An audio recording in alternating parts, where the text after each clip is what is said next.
आगामी नांदेड महानगरपालिकेच्या निवडणुकीत 2017 प्रमाणे 4 सदस्यीय प्रभाग रचना कायम ठेवण्याची मागणी वंचित बहुजन आघाडीने केली आहे। या मागणीचे निवेदन वंचितचे प्रदेश उपाध्यक्ष फारुख अहमद यांच्या नेतृत्वात महापालिकेच्या आयुक्तांना देण्यात आले।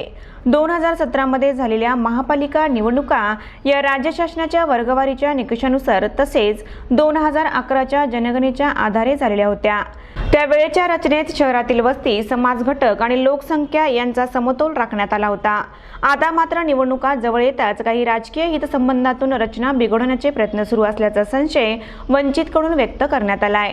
यावेळी जिल्हाध्यक्ष शिवा नरंगले, जिल्हा महासचिव श्याम कांबळे, महानगराध्यक्ष विठ्ठल गायकवाड यांच्यासह वंचितचे पदाधिकारी आणि कार्यकर्ते उपस्थित होते।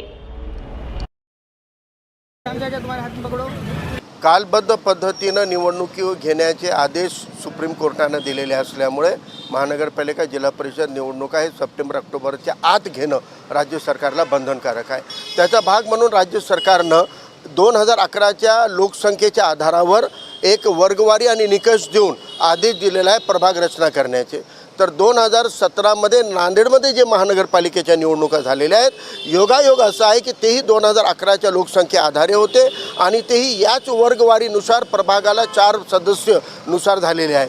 त्यामुळं वर्तमान प्रभाग रचना जी आहे ती खूप चांगली आणि कायद्याच्या चौकटीत बसणारी असल्यामुळं फक्त या 8 वर्षामध्ये जे मतदारांची संख्या वाढली, जी वस्ती वाढ झालेली आहे, त्यांचा समावेश या प्रभागमध्ये करणं गरजेचं आहे। परंतु आहे त्या प्रभाग रचनेमध्ये खूप मोठे फेरबदल करण्यात येऊ नये, कारण नांदेड एक असा जिल्हा आहे जिथे 5-5 खासदार आणि 10हून अधिक आमदार आणि एक पालकमंत्री इथं आहे आणि ते सगळे सत्तेचा खेळ करताना आपल्या वैयक्तिक अडथळे निर्माण करू शकतात।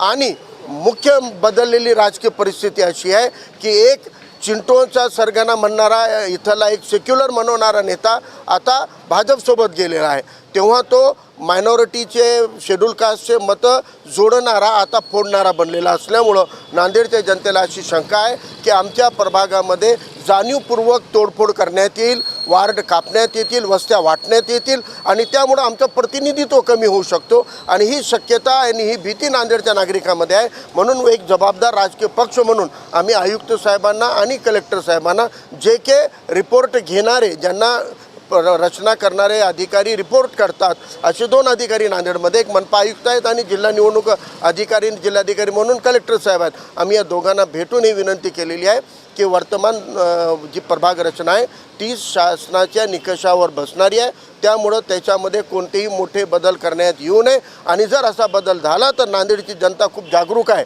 नांदेड हे जागरूक लोकांचं शहर आहे। जर आमच्या वस्त्यांची तोडफोड करण्याचा प्रयत्न झाला तर लोकांचा रोष समोर येईल, लोकांचा उद्रेक समोर येईल आणि या उद्रेकाला जिल्हा प्रशासन जबाबदार राहील, हे रोखठोक इशारा आज आम्ही आयुक्त आणि जिल्हाधिकाऱ्यांना दिलेला आहे। अनेक गोष्टी आहेत।